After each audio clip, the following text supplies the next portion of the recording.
Hola Polímata, ¿qué tal estás? Se han escrito ríos de tinta sobre la gestión de las emociones.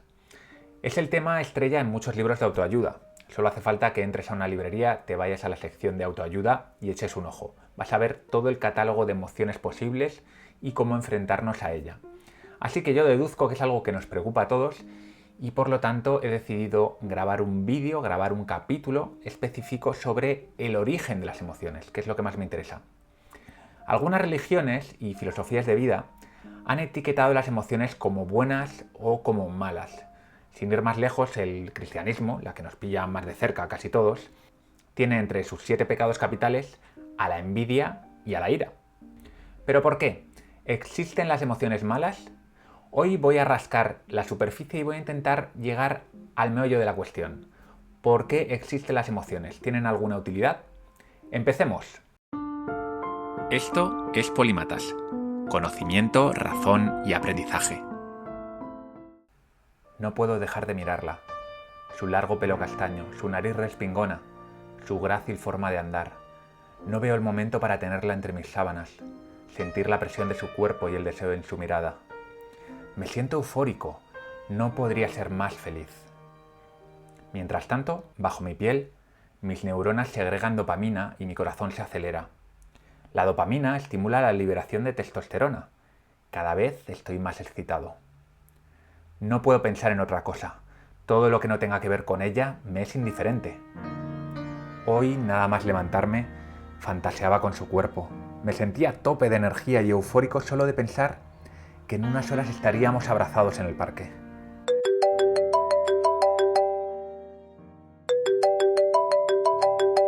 Suena el móvil. Es mi madre. ¡Ostras! Olvidé ir a comer. ¡Me va a matar!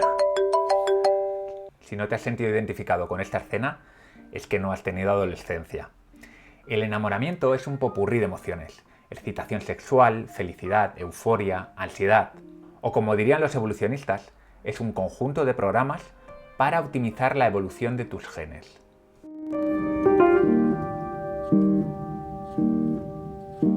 Las emociones permean todo lo que hacemos.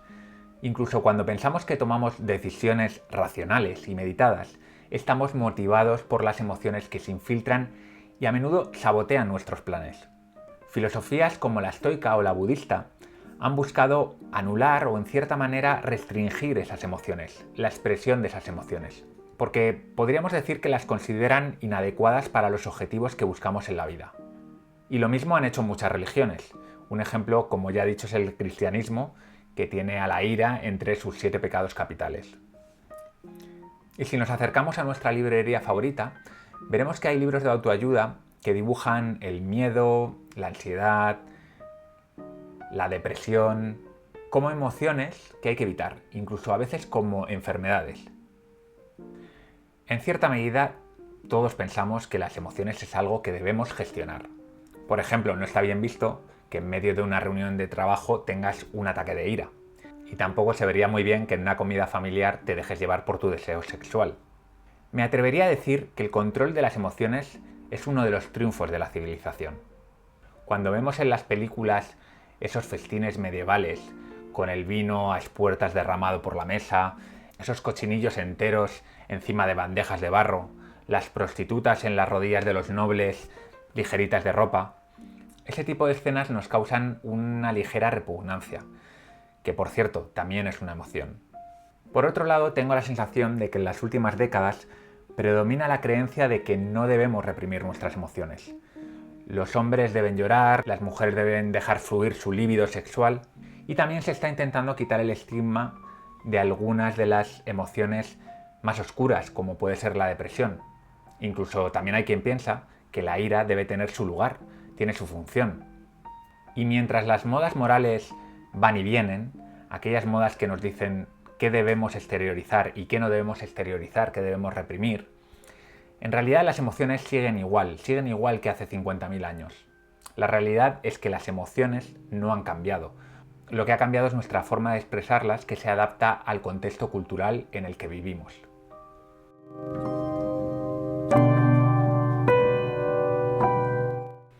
Si dejamos a un lado la forma en la que entendemos los ciudadanos de a pie las emociones, ¿qué es lo que nos queda?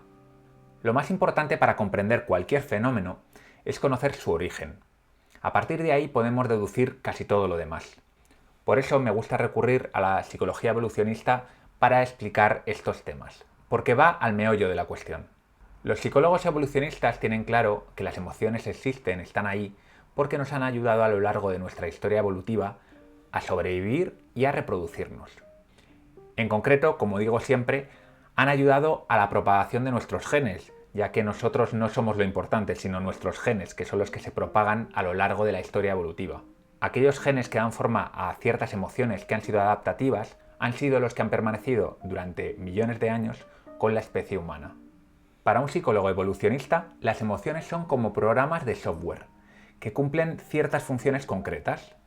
Por ejemplo, el deseo sexual, considerada una emoción por los psicólogos evolucionistas, nos incita a buscar pareja y a tener relaciones sexuales con ella. Sin ese deseo moriríamos vírgenes, cosa no demasiado buena para nuestros genes. El programa del deseo sexual se encarga de coordinar los distintos preparativos y comportamientos que son necesarios para poder propagar nuestros genes. Al identificar una potencial pareja, nuestro cerebro empieza a segregar, sin que podamos hacer absolutamente nada, varias moléculas que nos ponen en marcha y que provocan el deseo sexual. Algunas de estas moléculas seguro que te suenan: la dopamina, la adrenalina, la testosterona. Estos neurotransmisores y hormonas provocan cambios en nuestro cuerpo. El corazón nos late más rápido, preparándonos para actuar. Nos sudan las manos. Enfocamos nuestra atención de una manera muy dirigida. Incluso nos ruborizamos. Nuestra atención se centra en esa mujer que nos vuelve locos. Observamos sus gestos, su mirada. Nada de lo que haga nos pasa desapercibido. ¿Has tenido alguna vez esa sensación? Y es que necesitamos registrar toda la información posible. Cualquier signo de que tiene interés por nosotros, o de que le gusta otro hombre, o de que tiene pareja. Toda esa información es fundamental, por eso estamos tan alerta. Por eso ese programa de software, esa emoción, nos dota en ese momento de una atención superlativa. También, sin que nos demos cuenta, cambia nuestra expresión de la cara, nuestros gestos, nuestra postura corporal. En el caso del deseo puede ser algo sutil, pero lo suficiente como para que la mujer amada se dé cuenta de nuestras intenciones. En el caso de los humanos, muchas de estas emociones también emergen en nuestra conciencia. Es decir, en cierto momento nos hacemos conscientes de que estamos excitados, de que deseamos a esa preciosa mujer. Según el biólogo Humberto Maturana, en el instante que tomamos conciencia de la emoción, ésta se transforma en sentimiento. La emoción y el sentimiento para Maturana son cosas diferentes. El lenguaje nos ha dotado de una etiqueta para identificar aquello que sentimos, en este caso, deseo. Y ser conscientes de este deseo nos facilita mucho la toma de decisiones. Planificar nuestro acercamiento, alejarnos porque resulta que esa mujer que nos gusta es la novia de nuestro mejor amigo, etcétera, etcétera, etcétera. Ese es el momento en el que la corteza prefrontal, el área del cerebro que se encarga de la autorregulación emocional, intenta tomar el control.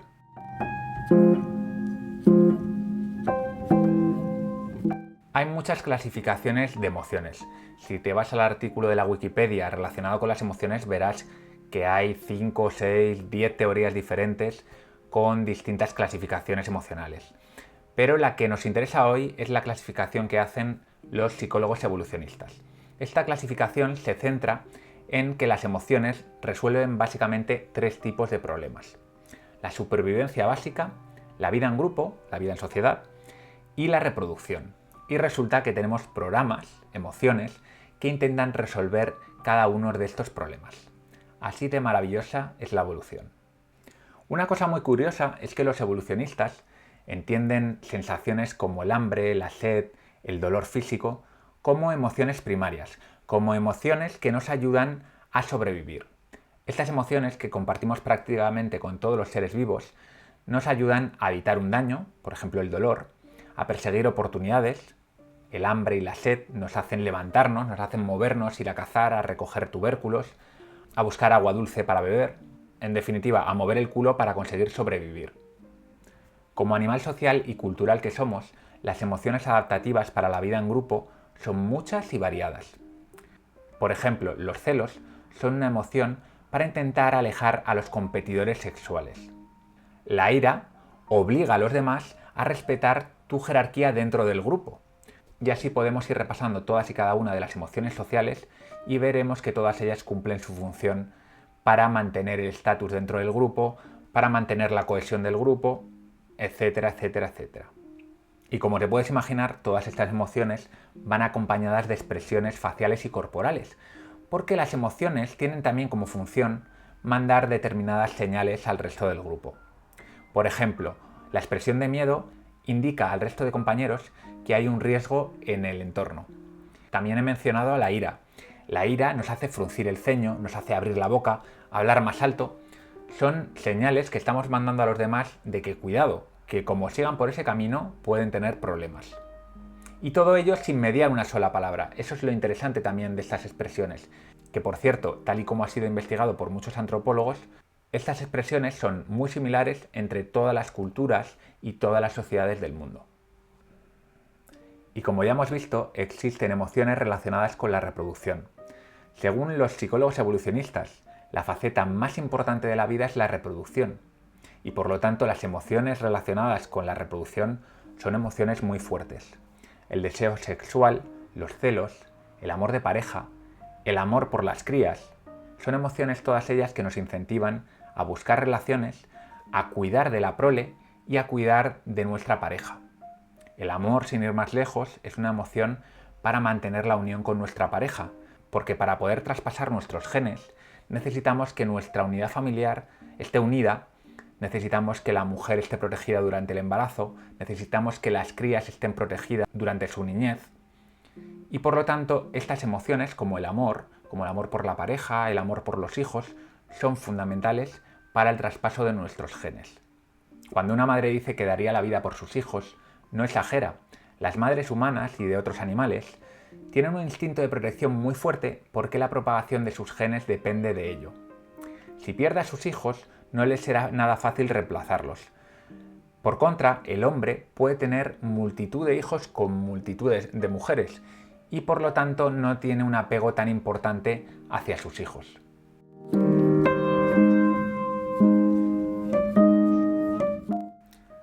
Si has llegado hasta aquí, puede que tengas la sensación de que las emociones lo son todo y de que la razón es un títere en sus manos. Esto es cierto en la mayor parte de los animales, y también en los niños pequeños y en parte en los adolescentes, porque se sabe que la corteza prefrontal, que es la encargada de autorregular las emociones, no madura del todo hasta los 25 e incluso hasta los 30 años. Pero la razón, al igual que las emociones, está ahí por algo. Somos animales que hemos explotado, como diría Steven Pinker, el nicho cognitivo. Planificar, regular nuestras emociones, razonar, encontrar causas, todas ellas son habilidades que han sobrevivido durante nuestra historia evolutiva porque forman parte de nuestro éxito evolutivo. Sin ellas no estaríamos donde estamos. La razón, junto con la evolución cultural, dos temas a los que he dedicado bastante tiempo en Polímatas, nos han permitido crear sociedades de millones de personas que conviven en paz. El desarrollo de la ciencia, que es probablemente el principal motor del progreso material humano, es fruto del razonamiento. El nacimiento de instituciones fundamentales como la justicia, la democracia, los derechos humanos, no se habrían alcanzado únicamente a base de emociones.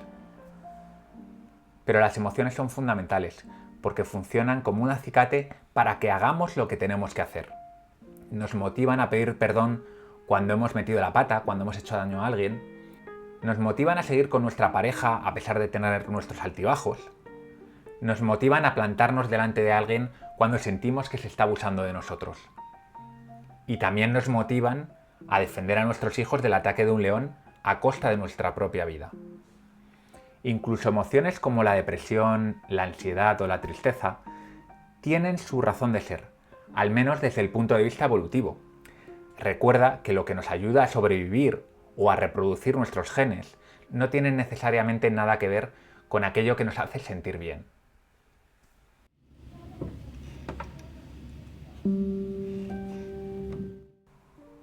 Me gustaría terminar con una reflexión que inicié en la serie de Genes versus Cultura. Las emociones son programas biológicos que han evolucionado a lo largo de millones de años en un entorno de pequeñas bandas de cazadores-recolectores. Solo en los últimos 10.000 años ese entorno ha cambiado radicalmente. Muchos de los antiguos estímulos que teníamos, peligros, oportunidades, como depredadores, mordeduras de serpientes, hambruna, ataques furtivos de otras bandas, han desaparecido prácticamente por completo, al menos en el primer mundo. Por contra, han surgido las redes sociales, los medios de comunicación de masas, la vida en las ciudades, la especialización del trabajo, muchas cosas que son completamente novedosas y para las cuales nuestro cuerpo, nuestro cerebro, nuestra mente no ha podido adaptarse todavía. Así que volviendo al símil del programa informático, podríamos decir que tenemos algunos programas instalados que están obsoletos para el siglo XXI. Esto lo podemos ver fácilmente con síntomas muy habituales en la sociedad, como el estrés crónico, como esa sensación de que nos perdemos algo constantemente, de que no llegamos a las cosas, esa terrible soledad que viven muchas personas que están alejadas de su familia, fenómenos que ahora mismo hemos normalizado, pero que para nuestra mente no son en absoluto normales.